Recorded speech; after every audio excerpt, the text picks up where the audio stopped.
Hello, I'm Dumiake Mwakaliele. And I'm Vincent McCorry. This is In Focus. And on to West Africa. Guinea's Electoral Commission says long-time opposition leader Alpha Conde is the winner of the country's first true democratic election. Conde garnered 52% of the vote. VOA West Africa correspondent Scott Stearns reports.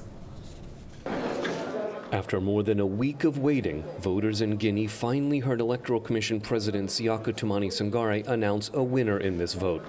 The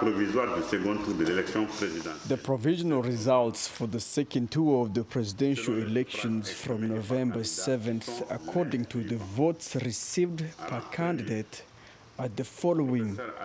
In the first place, Professor Alpha Conde with 1.4 million votes or 52.52%, and 2, El Haj Mamadou Selou Dalie Diallo with 1.3 million votes or 47.48%.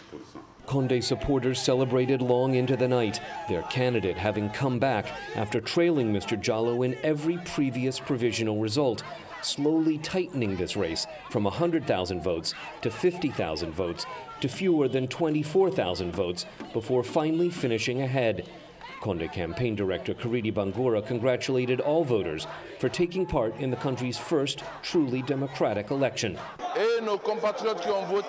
To our compatriots who voted for the president-elect, President Alpha Conde, and for those candidates Selou Dalie Diallo, we are all Guineans, and everyone is equal in his rights and his duties. We are very proud that we have all participated in the election of the new president of Guinea, all together, irrespective of the choice we made. Many Jallow supporters were angry about the outcome.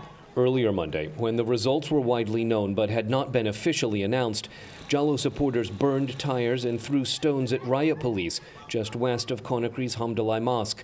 Security forces responded with tear gas, chasing demonstrators into neighborhoods north of the main road, where they fired more tear gas. Mr. Jallow withdrew his party from vote counting over what he said was evidence of widespread fraud. When the Electoral Commission refused to annul results that Mr. Jallow says were fraudulent, his campaign removed those results itself and found him to be the winner.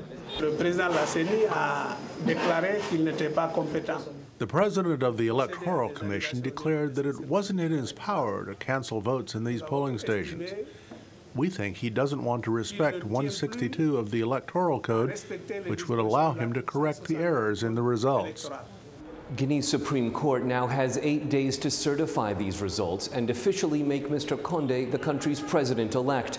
During that time, Mr. Jallow is expected to challenge the returns, targeting results from 2 districts, the removal of which would give him more votes than Mr. Conde.